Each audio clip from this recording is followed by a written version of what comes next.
মাদ্রাসা মিটেছে, কবরস্থান, ঈদগাহ, খানকাকে মিটাতে চাইছে, সেই বিজেপির সাথ দিয়েছে মমতা। বলেছিল দিল্লিকে আন্দোলন করো, ওয়াকাফ এখানে কোনো গোলগোলি নেই, পরবর্তীতে সেই ওয়াকাফ কালা কানুনকে মেনে নিল। এরকম দ্বিচারিতা ইসলাম বিরোধী মমতা, ইসলাম বিরোধী টিএমসি সাথ যে মোল্লা মলি সাহেব দেবে, জানতে হবে সে অর্থের কাছে, লোভের কাছে বিক্রি হয়ে গেছে, যাকে কোনোদিন ভালো হক উলামা বলা যেতে পারে না। যুগে যুগে ছিল। ইমাম হোসাইন পাকের বিরুদ্ধে 13,000 হাফেজ আলামা মুফতি নেমেছিল। তাহলে আজকেও ওয়াকাফের বিরুদ্ধে আলেম উলামা নামলে তা আমার কি করার আছে? আমি লড়াই করব, তাদের বিরুদ্ধে বলবো। এগুলো হলো সেদিনের এজিদের পক্ষে, আজকের এজিদের পক্ষে। যেমন সেদিন এজিদের পক্ষে 13,000 আলেম উলামা ছিল, মুফতি ছিল, আজকেও এরা সেই আজকের এজিদ মমতা, এদের আজকে যে মুদি, এদের পক্ষে এই সব মোল্লা মলি সাহেবগুলো জনগণের কাছে প্রচার করা আছে। আজকে আবার বলছি, জনগণ দেখবে, জনগণ বুঝবে। জনগণ যদি মনে করে মমতা আমাদেরকে বাঁচাবে, তাহলে 60 লক্ষ ভোটারের নাম এখনো নিশ্চিন্ত নয়। তাহলে এদেরকে মমতা বাঁচাচ্ছে? মমতা কি এখনো ধর্নায় বসে আছে? মমতা তো ক্ষমতায় ছিল আজকের দিন পর্যন্ত, কতদিন ছিল, তখনও ক্ষমতায় ছিল, তাতে পারতো না যে কোনো ভোট হবে না আমার রাজ্যে যতক্ষণ এই 60 লক্ষ নাগরিককে তুমি খেলা করছে, খেলা না বন্ধ করবে। নির্বাচন বিচারপতিরা তাড়াতাড়ি দ্রুত করুক, করে সমাধান হবে, তারপর ভোট হবে। তাতে 2 মাস ভোট পিছিয়ে যায় তো অসুবিধে কি আছে? সব কিছু তো পিছনে যায়, অসুবিধা কি আছে? না, মুসলমানকে ফাঁদে ভালো, মুসলমানের নাম 95% বাদ গেছে এই মমতা। মোদি তো প্রকাশ্য দুশ্মন রে বাবা আমাদের, সেটা সবাই জানে। এই মমতা সহযোগিতা করেছে। না 90,000 যদি অফিসার না দিত, 2.5 লক্ষ কোটি টাকা যদি খরচ না করতো, 250 লক্ষ কোটি টাকা যদি খরচ না করতো, তারপরে কি বলে যদি সুপ্রিম কোর্টে কেসটা করে দিত, সুপ্রিম কোর্টে কেস করে বিচারাধীনে নামগুলোকে তুলে দিল নির্বাচন কমিশনারকে বাঁচাবে বলে, তখন যদি প্রথমে কেস করে দিত কেরলের মতো এবং কি বলে তামিলনাড়ুর মতো, তাহলে তো সব সমস্যা সমাধান হতো। 60 লক্ষ পরিবারে যারাদের নাম উঠেছে, তারা যদি আমার কথাকে মনোপুত মনে হয়, তাহলে বাঁচার জন্য এখনো সময় আছে। সবাই ব্যক্তিগতভাবে 60 লক্ষ লোকের সঙ্গে সাথ দেন, কলকাতায় চলে আসুন। কেউ কোনো রাজনীতি দল যদি না যায়, আমি সাথ দেবো, চলে আসুন। কলকাতায় বসে থাকবো যতক্ষণ। আরে আমরা নাগরিক, আমাদের নাম তুমি কেটে বাদ দিলে কোন কারণে বাদ দিলে? আমার কোন ডকুমেন্টস নেই, তুই বলো কোনটা দিতে হবে তোমাকে? এটা জনগণের বলা দরকার। কিন্তু মানুষ এটা ভাবতে হবে। এই রকম একটা জায়গায় আজকে মোল্লাদের দিয়ে যদি মনে করো মুসলিম ভোট টানবে, আমার মনে হচ্ছে এটা সম্ভব হবে না। আপনি কি ডাক দেবেন ভোটের আগে? কিসের ডাক? আমি অবশ্যই আমার যে সোসাইটি আছে, আমার যে লাইন আছে, সেই লাইন থেকে আমার অফিস ইনচার্জকে আমি কাগজপত্র দিয়ে দিয়েছি। আমি নতুন করে আবার ব্রিকেটের জন্য পারমিশনে সেবা গিয়েছিল, 21 মার্চ আগে দেবে না বলেছিল, আপনারা বাইট দিয়েছিলেন, খবর দিয়েছিলেন, আবার পাঠিয়েছি। যে মোদি যদি করতে পারে, আমি করতে পারবো না কেন? আমি মনে করি জনগণ ভোট দিয়ে প্রাইম মিনিস্টার করেছে, সেই হিসাবে প্রাইম মিনিস্টার সম্মান। কিন্তু ওনার পূর্বপুরুষ দেশের জন্য কি করেছে আমার জানা নেই, জানালে একটু খুশি হব। কিন্তু আমার পূর্বপুরুষরা দেশের জন্য সংগ্রাম করেছে, তাহলে আমি সেই ঘরের ছেলে, আমি পারমিশন পাবো না কেন? ব্রিকেট তো সবার, দেশের সম্পদ, তাহলে আমি পাবো না কেন? কেনই দ্বিচারিতা হলো? তো যাই হোক, নতুন করে আবার পারমিশনের জন্য কাগজ ফেলবো, তাকে সব কিছু দিয়েছি। অবশ্যই আসার জন্য আহ্বান করো, শুধু আসা নয়, এসে বসে থাকতে হবে। ব্যস্ততা দেখালে হবে না। সব কিছুর জন্যে নিজেকে কিছু পেতে গেলে কিছু ত্যাগ স্বীকার করতে হয়। আমার কি ইন্টারেস্ট আছে? আমি মনুষ্যত্বের জন্য লড়ছি, তার জন্য কাগজ পাঠাই, পারমিশনের যে ব্যাপার আছে। আমরা দেখলাম যে একেবারে 60 লক্ষ মানুষের জন্য আপনি বা আপনার ভাই নৌসাদ আওয়াজ তুলছে, সেখানে বিরোধীরা বলছে এরা বিজেপির দালাল। সাধারণ মানুষের বোঝাচ্ছে, কি বলবেন?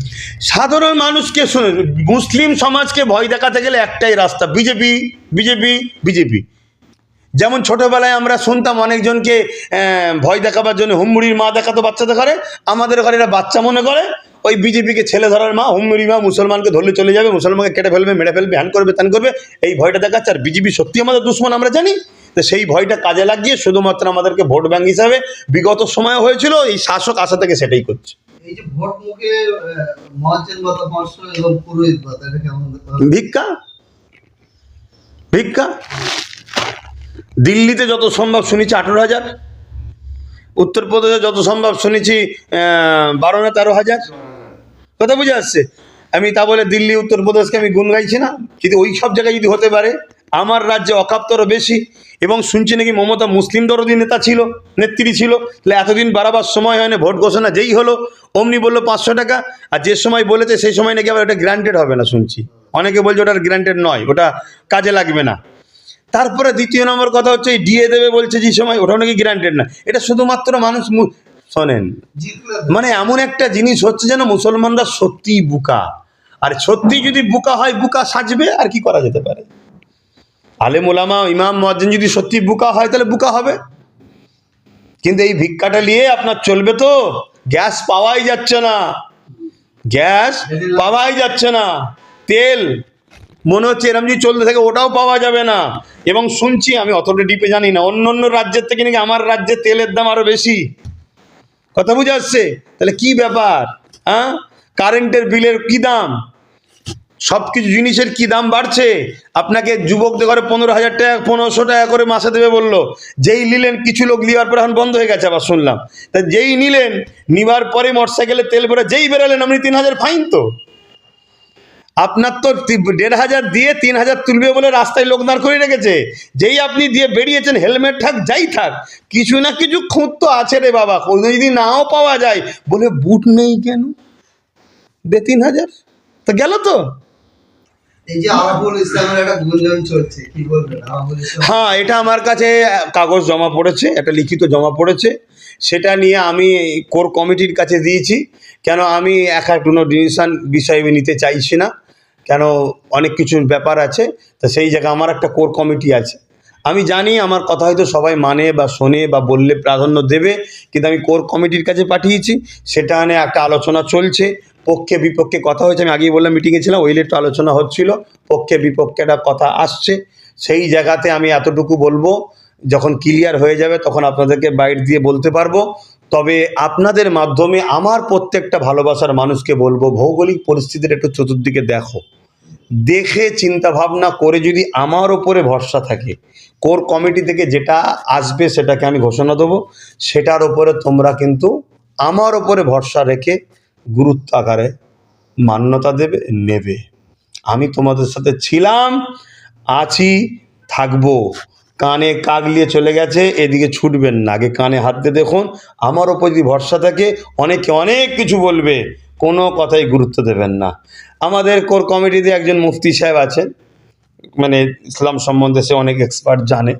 তিনি যেটা শোনালেন, আমাদেরকে অনেক ডকুমেন্টস দিলেন, যে একটা সময়ে একজন সাহাবী ছিলেন, দুটো লড়াইয়েতে মুসলিমদের সঙ্গে লড়াই করে তাদের অনেক কিছু করেছিলেন, সেই ইতিহাসগুলো শোনালেন। পরবর্তীতে তিনি পরিবর্তন হতে চাইলেন, আমি দেখলাম মিডিয়াতেই দেখছি, আপনারাই মনে হয় ছেড়েছিলেন, উনি এসে ফুরফুরা শরীফে পীর সাহেব দেখা যায় তওবা তিল্লা করেছে, যেটা ফুরফুরা তওবা পরিবর্তন হবার জায়গা, এখানে মানুষ ধর্মীয় ব্যাপারে আসে, পরিবর্তন হয়। যেই কিন্তু কালকে তিনি ভাঙড়ে যারা পঞ্চায়েতে মারা গেছিল আইএসএফ কর্মী, তাদের বাড়ি গিয়ে তাদের কাছে ক্ষমা চেয়ে নিয়েছেন। তারাও অনেকে বলেছেন যে ক্ষমা করে দিয়েছে। কিছু মানুষ এই মিডিয়ায় দেখার পরে বলছেন যে এটা আব্বাস সিদ্দিকীর নির্দেশে উনি এটা করেছেন, কি বলবেন? না, যদি আমার নির্দেশ শুনে উনি যদি পরিবারের কাছে গিয়ে ক্ষমা চায়, পরিবার যদি ক্ষমা করে দেয়, আমি কি পাপ, যদি কেউ যদি ক্ষমা চায় তাকে মাফ করাটা যেমন দায়িত্ব, আর যিনি মাফ করে দিয়েছেন সে তো আরো বড় মাপের মানুষ, তাহলে সেই জায়গায় আমার এখানে তো কিছু বলার নেই। কিন্তু আমার দলের একটা সিস্টেম আছে, সেই সিস্টেম অনুযায়ী কতটা কিভাবে নেওয়া যাবে, কেন নেওয়া যাবে না, বা উনি আসলে কিভাবে কি করবে, এই সব কিছুটা আলোচনার ব্যাপার তো। হ্যাঁ, কিন্তু আমি মনে করি, আপনাদের কাছে একটা জিনিস বলি, আমার ভালোবাসার মানুষদের উদ্দেশ্য করে বলছি, একটা জিনিস মনে করি, কেউ যদি আমরা যদি বামকে দেখি, কংগ্রেসকে দেখি, বিজেপিকে দেখি, টিএমসিকে দেখি, আসানসোলের দাঙ্গাবাজ, তাকে নিয়ে মুসলমানদের দিয়ে ভোট দিয়ে জিতানো হলো, আবার সেই মুসলিম এমএলএদের দিয়ে জিতিয়ে আবার তাকে কি বলে রাজ্যসভায় পাঠানো হচ্ছে। এগুলো অনেক কিছু ব্যাপার আছে, ভৌগোলিক পরিস্থিতিকে দেখতে হয় কোন দিকে গতি চলছে। তা সেগুলো একটু ভাই আলোচনা শেষে বললে একটু ভালো হয়, কেন একটা টেবিলে যখন আছে না, এটা এখানে রাখছি এখন। থেকে পদত্যাগ করেছেন, তো সেই জায়গায় নওশাদ সিদ্দিকীর জেতার রাস্তা সুগম হয়েছে, পরিষ্কার হয়েছে। তিনি বললেন যে নওশাদ সিদ্দিকী এই জায়গায় লক্ষাধিক ভোটে জিতবেন, কি বলবেন এই প্রসঙ্গে? না, লক্ষাধিক ভোটে জিতবে, ভাঙড়ের তো লোকেরা অনেক আগে থেকেই বলছে, ওটা বড় বিষয় নয়, ওটা কোনো বড় ফ্যাক্ট নয়। আপনি ভাঙড়ের নেতৃত্বদের কাছে খবর নেবেন, এবং ভাঙড়ের নেতৃত্বের সঙ্গে আমরা বসেছি, দেখেছি, ভাঙড়ের নেতৃত্বরা আজ থেকে 6 মাস নয় 1 বছর আগে তারা প্রস্তুত, সমস্ত মোকাবেলায় প্রস্তুত তারা জিতার জন্যে। আপনি বলেছিলেন যে বাইক র্যালি কথা বুঝে আসছে, 1 মিনিট।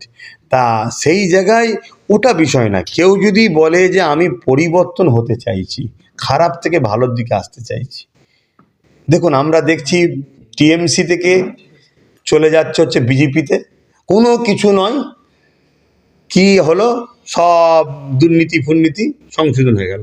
আবার বিজেপি থেকে দাঙ্গাবাজ টিএমসিতে চলে এলে সেকুলার হয়ে যাচ্ছে তো নাকি, দেখছি আমরা।